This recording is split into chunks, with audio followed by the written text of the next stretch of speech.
punya senior ketika remaja ikut kebaktian 10 hari menjelang Pentakosta. Ada anak kecil berbahasa Inggris go to Bible school, padahal anak kecil ini tidak bisa bahasa Inggris. Maka atas peneguhan dari Tuhan, senior saya ini sekolah Alkitab di Seminari Alkitab Asia Tenggara di Malang.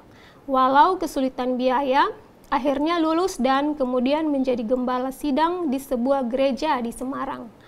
Pertanyaannya, apakah ini jenis bahasa lidah tipe yang turun pada hari Pentakosta di Yerusalem zaman Kisah Rasul? Saya kira hanya sedikit mirip, tapi tidak sama persis ya. Karena kalau kita melihat yang terjadi dalam kitab Kisah Para Rasul, itu murid-murid berbicara dalam bahasa-bahasa lain yang ditujukan kepada orang-orang yang tidak mengerti bahasanya murid-murid. Ya. Mengapa ada banyak orang yang muncul pada hari Pentakosta di sana? Itu karena adanya orang Yahudi diaspora. Orang Yahudi diaspora itu adalah orang Yahudi yang sudah tinggal di berbagai macam bangsa, tapi mereka masih tetap memeluk agama Yahudi. Ada di antara mereka, atau banyak di antara mereka yang sudah lahir di bangsa lain, di negara lain. Mungkin misalnya di Afrika, ya, atau di Mesir, atau di negara-negara yang lain seperti yang ditunjukkan dalam Kisah Para Rasul pasal 2 itu ya. Nah, mereka itu biarpun sudah bangsa lain, sudah berkewarganegaraan lain, nah, tetapi mereka masih terikat dengan agama Yahudi. Nah, karena aturan agama Yahudi adalah bahwa orang-orang Yahudi, terutama laki-laki, itu harus minimal pergi ke Yerusalem 1 kali seumur hidup atau 3 kali setahun untuk bisa mengikuti perayaan-perayaan di Yerusalem, di Bait Allah. Nah, maka pada hari Paskah atau Pentakosta biasanya orang Yahudi dari seluruh belahan dunia itu datang berkumpul di Yerusalem. Josephus Flavius misalnya pernah mencatat bahwa pernah terjadi pada waktu Paskah, itu perayaan Paskah Yahudi itu ada sekitar 2 juta orang ada dalam Yerusalem. Nah, maka hal yang sama terjadi pada Pentakosta. Ada banyak orang dari luar negeri, orang Yahudi dari luar negeri datang ke Yerusalem dan ikut merayakan Pentakosta. Karena mereka ini orang bangsa lain, walaupun ras Yahudi, maksud saya warga negara lain, mungkin sudah lahir di sana, maka mereka tidak lagi menguasai bahasa Ibrani, ya, yang merupakan bahasa yang dipakai di dalam lingkup keagamaan Yahudi. Memang ada bahasa Yunani sebagai bahasa internasional pada waktu itu, tetapi juga ya seperti sekarang saja bahasa Inggris bahasa internasional. Tidak semua orang bisa memahami bahasa Inggris dengan baik. Ya, maka apalagi zaman itu Yunani memang sudah menjadi bahasa internasional, tapi tidak semua. Mayoritas juga tidak terlalu bisa berbahasa Yunani. Ada bahasa ibu yaitu bahasa Aramaik. Tapi juga orang-orang itu tidak ketahui. Yang mereka tahu ya mereka dari bangsa mereka saja. Ya, seperti Simon orang Kirene itu dari Afrika sana.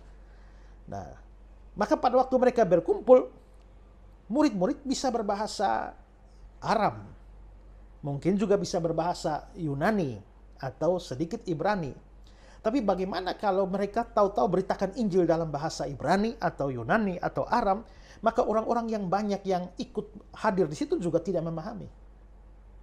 Karena mereka memahami dengan baik bahasa mereka sendiri, makanya Roh Kudus membuat mujizat bahasa di mana akhirnya murid-murid tanpa belajar mereka bisa mengucapkan kata-kata dalam bahasa orang-orang itu di negara mereka sendiri. Makanya orang-orang itu kaget. Bagaimana bisa mereka berbicara dalam bahasa yang kita pakai di tempat kita di media, ya di Elam, di Mesir, Kapadokia, dan Arab. Ya. Nah, itu yang terjadi. Nah, sekarang dibandingkan dengan kasus yang saudara ceritakan bahwa senior saudara itu dalam satu ibadah tiba-tiba seorang anak mendapatkan mujizat bahasa, go to Bible school. Nah, apakah itu sama? Pertanyaan saya adalah, senior saudara itu mengerti bahasa Indonesia atau tidak? Dan apakah dia hanya tahu bahasa Inggris?